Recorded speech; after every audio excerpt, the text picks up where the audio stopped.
Hola, ¿qué tal? Yo soy Patricio y el día de hoy vamos a hablar sobre la bisección en C++. Me gustaría comenzar hablando acerca de lo que son los ceros o raíces de una función, pues cuando hablamos de esto nos referimos a que en una función que es real, continua y definida en un intervalo sea a, b, siempre existirá un valor x sub r o algunos valores también que pertenecen a dicho intervalo. ¿Con esto qué quiero decir? Que en definición, si f es continua en a, b y existe además un punto x sub r que pertenece a dicho intervalo a, b, entonces la función de x sub r será igual a 0. Bien, veamos un ejemplo chico. En este caso tenemos que la función es el seno de x. Bueno, para nuestro nivel de conocimiento, esta función ya es muy fácil y por eso sabemos que si tabulamos, el seno de 0 nos arrojará 0, el seno de 2pi nos arrojará 0 y el seno de pi nos arrojará 0 también. Bien, veamos esto ahora en una gráfica que nos corrobora los resultados. Como pueden ver, en los puntos que mencioné anteriormente que representan a x sub r, siempre serán los puntos de corte de nuestra gráfica con el eje x. Bien, ahora pasemos a hablar de lo que es el método de bisección, pues como sabemos existen varios métodos para poder encontrar los puntos raíces o ceros de nuestra función. Y bien, este método es uno de los mejores, pues consiste en fijar un punto a la mitad del intervalo inicial a, b. Bien, en este caso lo tenemos como a1, b sub 1, el cual podemos ver en la gráfica como los puntos amarillos, ¿sí? Bien, entonces, ¿qué pasa con esto? Arrojaremos la función de cada uno de estos puntos, la sumamos y luego la dividimos entre 2 para poder hallar el punto de la mitad, ¿sí? Como pueden ver aquí. Hallamos el punto de la mitad, el cual puede resultar un punto que esté más para el lado de B o para el de A. Con este nuevo punto volveremos a juntarlo con el intervalo principal. En este caso nos arroja el punto B2, así que lo vamos a relacionar con el punto A sub 1, el cual usaremos nuevamente la fórmula de sumar sus funciones y dividirlas entre 2. Ojo, esto solo se dará si es que el punto A sub x multiplicado por la función del nuevo punto es mayor que 0, ¿sí? Y bien, esto lo repetiremos infinitas veces hasta poder encontrar el punto de corte que viene a ser nuestro 0 o raíz de la función, como podemos ver en el gráfico, ¿sí? Ahí tenemos los corchetes que nos indican la distancia que se corta cada vez que se reducen los puntos a la mitad de su distancia. Y bien, ahora veamos algunos ejemplos en C++. Bien, como primer ejemplo tenemos buscar los puntos de corte o ceros de la función x elevado al cuadrado menos 2, una función muy fácil, la cual nos va a servir para explicar fácilmente también nuestro algoritmo que vamos a crear. Bien, comenzamos incluyendo nuestras carpetas de IOStream y include también math.h. ¿Por qué usamos math.h? Pues estamos también haciendo uso de fórmulas que la carpeta IOStream no las tiene. Bien, ¿cuáles pueden ser estas funciones? Pues tenemos fabs, también tenemos lo que viene a ser la función pow. Más adelante explicaremos para qué sirve cada uno de estos operadores matemáticos que la carpeta IOStream no las tiene. Bien, seguimos entonces. Ahora sí, definimos nuestra función principal. Y como práctica de buen programador, siempre terminamos con return 0. Bien, ahora ¿qué vamos a hacer? Vamos a comenzar definiendo nuestras variables. Bien, me gustaría, ya que estoy haciendo este código con ustedes, me gustaría ir agregando las variables poco a poco según las vayamos usando, ¿sí? Bien, entonces primero comenzaré definiendo unas variables muy básicas que van a ser la de nuestro intervalo. Bien, entonces no usaremos int, porque puede ser un intervalo con números decimales, ¿sí? Así que en este caso usaré double y definiremos A, B. Bueno, comenzamos con una llamada la cual diga el método de bisección, que es lo que vamos a hacer el día de hoy, y online. Y bien, comenzamos pidiendo que se introduzca, nuestro límite superior e inferior. En este caso comenzamos con el inferior, ¿sí? Y pedimos que lo escriba. Lo mismo pasará al pedirle al usuario que introduzca el límite superior.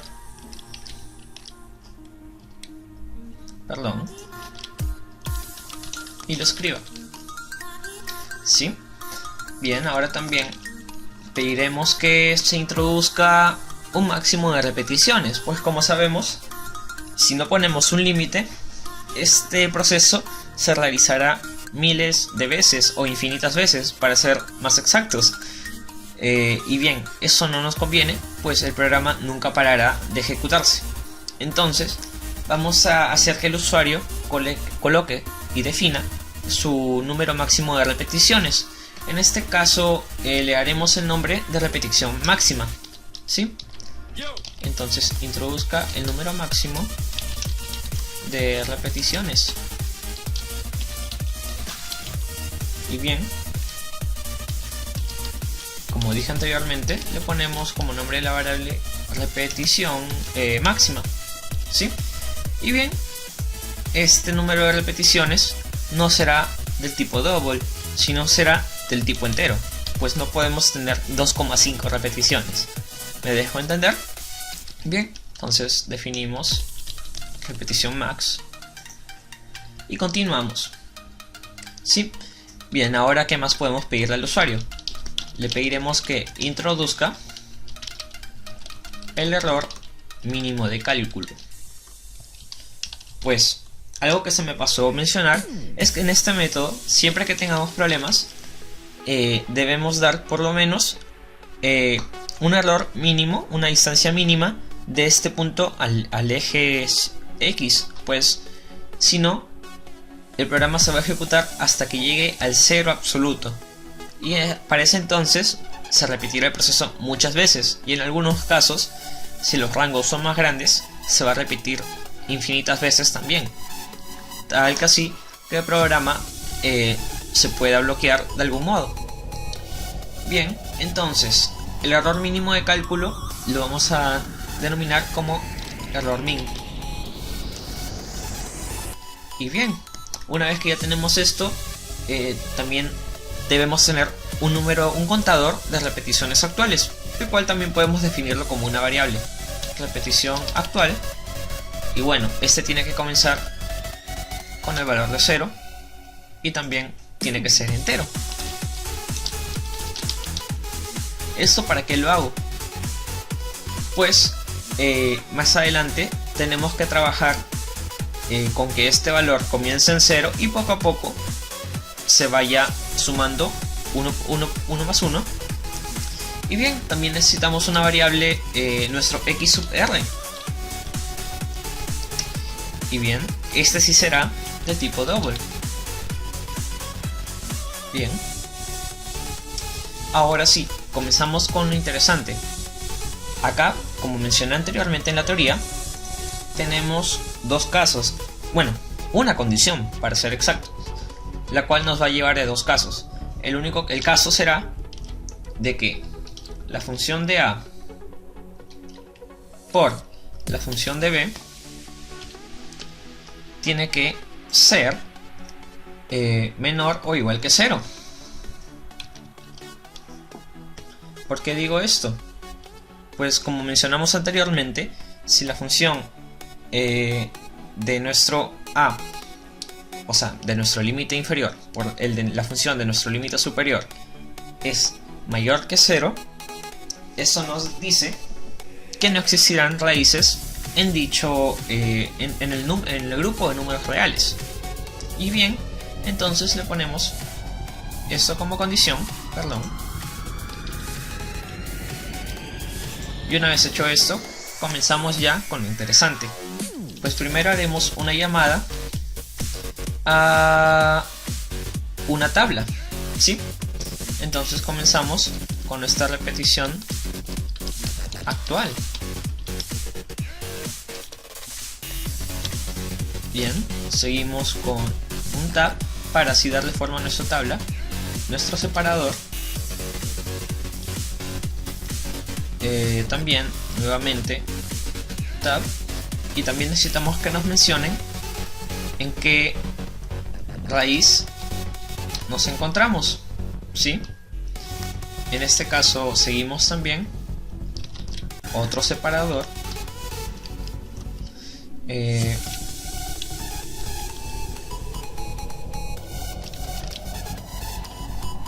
también necesitamos que nos mencionen el error aproximado en el cual nos encontramos a dicho punto o raíz. Bien, terminamos con endLine. Ahora, ¿qué vamos a hacer? Como hemos visto que tenemos algunas variables nuevas, tenemos también que definirlas. ¿Estas cuáles van a ser? El error mínimo, el error aproximado. Y bien, ahora ya comencemos con nuestro algoritmo, pues usaremos la función doWhile. Bien, while, y más adelante veremos cuál será la condición de nuestro while. Pues tenemos que ver que, según nuestra teoría, esta función solo se va a hacer mientras que el error aproximado sea mayor al error mínimo. Y no solo eso, también la repetición actual tiene que ser menor que la repetición máxima. Bien, ahora que lo gráfico será error aprox tiene que ser mayor a error min, que es nuestra variable de error mínimo. Y para agregarle una condición más, diremos que la repetición actual tiene que ser menor que nuestra repetición máxima. Bien, estas son las variables que ya hemos definido, y ahora nos quedaría hacer el cuerpo del do, ¿sí? Bien, como la repetición actual tiene que ir sumando y la definimos anteriormente en 0, la definiremos también para que en esta parte de nuestro algoritmo vaya sumando 1, vaya creciendo en 1. Entonces diremos que repetición actual más y más, ¿sí? Que esto representa que a lo largo de nuestro bucle se irá sumando 1 más 1. Bien, ahora tenemos que también definir un X antiguo. ¿A eso con qué me refiero? Me refiero a que tendremos un X sub R que tiene que ir dejando su valor atrás para poder así tomar el valor de otro punto, de otro intervalo. ¿Me dejo entender? Entonces, ¿qué pasa? Como primero definimos a X sub R como 0, haremos que este X antiguo, como no tiene valor también, le extraiga su valor a X sub R. Bien, no sin antes también definir nuestro X antiguo como una variable del tipo double. Bien, ahora que X sub R no tiene valor, le vamos a dar 1, el cual es, según la teoría, A más B entre 2, ¿sí? Y bien, ahora también debemos saber cómo hallar el error aproximado en que nos encontramos en este momento del bucle, el cual se definirá error aprox, que va a ser igual al valor absoluto. Bien, ahora si usamos el operador fabs, el cual está dentro de la carpeta math.h, y ese será igual a nuestro X sub R menos nuestro X antiguo. Además, esto también tiene que estar dividido entre nuestro X sub R, y como tiene que ser un porcentaje, esto se va a multiplicar por 100. Bien, ahora ¿qué sucede? Necesitamos una variable que nos ayude a comprobar en qué lado de nuestra gráfica o de plano nos encontramos. Así que para esto usaremos ¿qué tal un aux, ¿sí? Un auxiliar que nos ayude para esto, el cual consista en la función de a por la función de x sub r. Bien, entonces tenemos que definir este auxiliar, la cual también estará dentro de las variables double. Y bien, como podemos ver, ya hemos usado 4 veces la llamada a una función, pero aún no la definimos, así que es hora de definirlas. ¿Sí? Haremos nuestro prototipo de función, el cual será del tipo double f, el cual también tratará una variable x. ¿Sí? Y más abajo, al final del int main, de la función principal, también la tendremos que definir. Double f, de la función double x. Bien, ¿qué nos tiene que retornar? Nos tiene que retornar la función con la cual estamos tratando aquí, la cual es nuestro x elevado al cuadrado. Nuevamente usamos una función de la carpeta math.h, el cual es pow, ¿sí? Que significa elevar a una potencia n. ¿Sí? Y aparte esto tiene que estar restado en 2, ¿sí? Y con esto cerramos. Ahora sí ya hemos definido nuestra función y no nos preocupamos por eso. Ahora seguimos, pues según la teoría tendremos que ver en qué caso o lado del plano nos encontramos con nuestro auxiliar. Así que si nuestro auxiliar es menor que 0, es decir, se encuentra a la izquierda, diremos que b tomará el valor de x sub r. Pero ¿qué pasa si nuestro auxiliar se encuentra a la derecha del 0? Bien, entonces pasará que a tomará el valor de x sub r.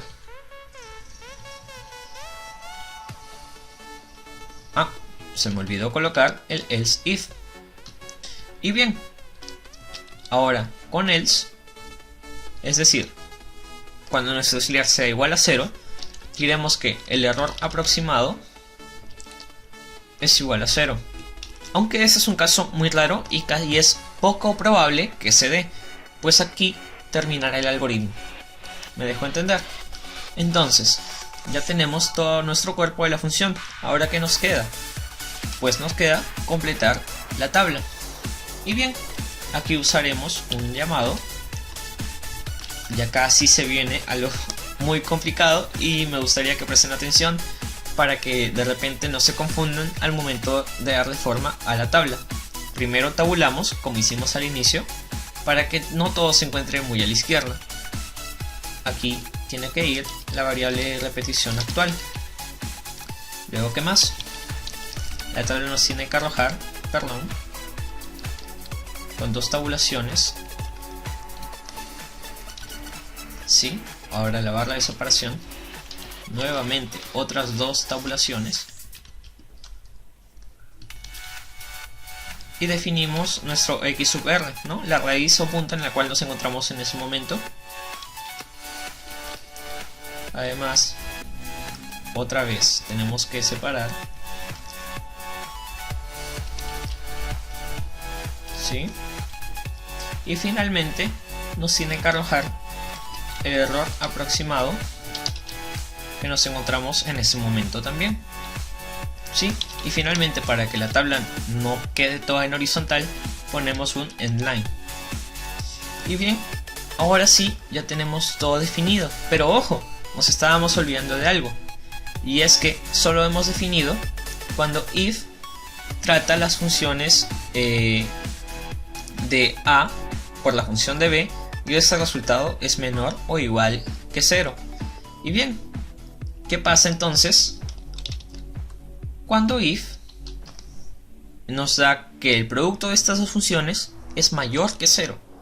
Aquí sucederá entonces que tendremos que las soluciones o raíces no se encuentran en el grupo de los números reales. Así que iremos no existen raíces reales en este rango. Y bien, con esto hemos finalizado nuestro algoritmo. Vamos a compilarlo y ahora sí, ya nos funciona. Bien, ¿qué les parece si tratamos con un límite muy corto? El límite inferior que sea 1 y el límite superior que sea 2, ¿sí? Que este sea nuestro rango. Y que el número máximo de repeticiones sea 20. A ver cómo funciona la tabla. Que el error mínimo sea 0.01, ¿sí? Veamos entonces cómo imprime y vemos que la tabla no llega hasta el número 20. ¿Por qué? Porque nos arroja que si tomamos como raíz a 1.41, 14, 18, el error aproximado es muy mínimo y prácticamente ya nos encontramos en un corte con el eje X. Bien, entonces aquí lo que haremos es arreglar también un poco nuestra tabla, pues como vimos que está un poco cerrada, y pasaremos a nuestro siguiente ejemplo. Bien, aquí nos encontramos con el algoritmo que hicimos anteriormente y simplemente vemos que el ejemplo ha cambiado. Pues nos pide que hallamos los puntos de corte o ceros de la función 3x elevado al cuadrado más 6x más 3. En este caso, ¿qué haremos? Solo modificaremos la parte de nuestra función, ¿sí? Aquí estamos haciendo uso de funciones y acá definimos el 3x al cuadrado. Nos pide también más 6x y esto ya no va a estar restado por 2, sino se le va a sumar 3. Bien, agrupamos entonces también esto para evitar errores. Y ahora vamos a compilarlo. ¿Qué les parece si cogemos para esta vez un rango más grande? ¿Qué les parece que sea de 0 al 10? Veamos que nos arroja. Y con 20 repeticiones también. Y con 0.01. Y bien, al ser este rango muy grande, nos dice que no existen raíces reales en este rango y que tampoco se va a cortar. Bien, si ustedes pueden graficar esto, se darán cuenta que nuestro programa funciona a la perfección, pues en este rango no habrá cruces con el eje X. Bien, esto ha sido todo, espero que les haya gustado y hasta la próxima.